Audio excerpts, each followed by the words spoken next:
Now we will see our second stanza, that is, sometimes there are clouds of gloom, but these are transient all.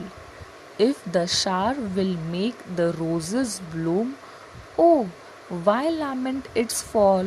Now here you underline the word transient, and below that or above that word you write its meaning temporary.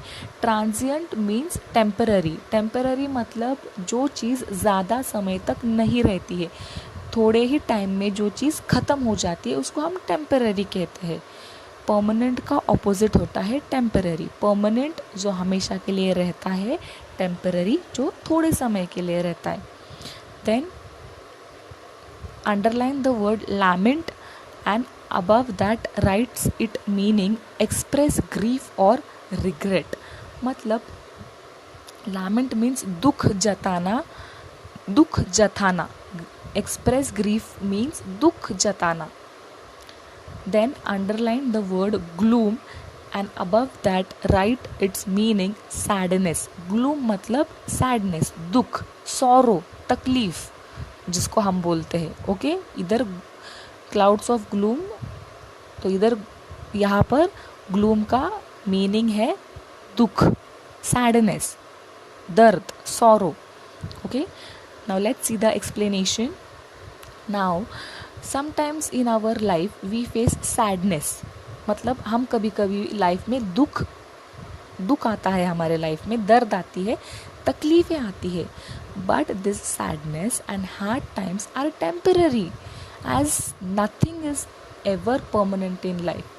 लेकिन ये जो दुख और तकलीफ़ें हैं ये कुछ समय के लिए हमारे लाइफ में है, क्योंकि हमारे लाइफ में कुछ भी चीज़ परमानेंट नहीं होती है. Now if they are going to be showers and these showers are going to make roses bloom, why should we regret about showers? Yes, अगर बारिश होने वाली है और उस बारिश के वजह से अगर कोई गुलाब खिलने वाला है तो हम शावर्स के बारे में बुरा भला क्यों कहे, या फिर बारिश आई ये सोचकर हम परेशान क्यों हो. हाँ, बल्कि हमको ये सोचना चाहिए कि अगर बारिश आई तो रोजेस ब्लूम होंगे, खिलेंगे. मतलब एक चीज़ को हम सिर्फ नेगेटिविटीज़ के पॉइंट ऑफ व्यू से नहीं सोचकर उसको पॉजिटिव पॉइंट ऑफ व्यू से सोचना चाहिए. If anything happens in your life, don't take it in a negative way, instead take it in a positive way. For example, you score less marks in any subject, don't take it in a negative way that you will never score good marks in that subject or you will never overcome that problem. Instead, you think that now it's time for you to practice more and more of that subject and score more good marks. So this is the way. हम कहते हैं ना, हर सिक्के के हिंदी में एक कहावत है, there is one phrase in English that हर सिक्के के दो पहलू होते हैं, एक अच्छा एक बुरा. सिमिलरली हमारी लाइफ में जो कुछ भी चीज़ें होती है उसके दो तरीके होते हैं, दो नज़रिए होते हैं देखने के. Once you think in a negative way और when you take it in a positive way. So why to take it in a negative way, start taking it in a positive way, चाहे फिर वो कोई भी चीज़ हो. Clear with this? Next, similarly hard times means sadness, मतलब तकलीफ़ें, दुख. All this struggles we go through make us wise. हम जो कुछ भी तकलीफ़ें जीवन में फेस करते हैं वो हमको क्या बनाता है, एक्सपीरियंस्ड बनाता है, उससे हम सीखते हैं. Yes, and brings out our best qualities.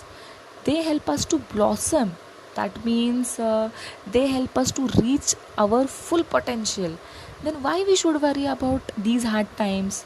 हमारे लाइफ में जब भी कोई दुख आता है वो हमको दुख और वो तकलीफ़ हमको और ज़्यादा स्ट्रॉन्ग बनाती है, उससे हमारी सहने की कैपेसिटी जो है वो और ज़्यादा बढ़ती है, हम और ज़्यादा स्ट्रॉन्ग होते हैं.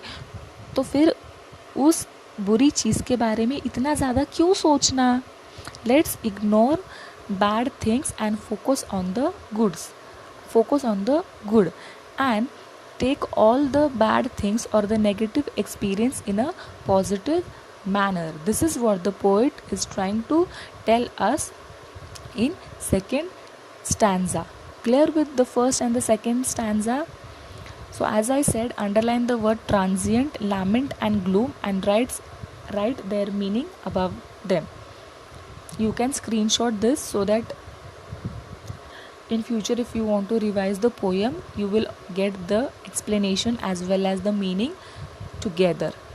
You don't have to find it here and there. And now we will come to the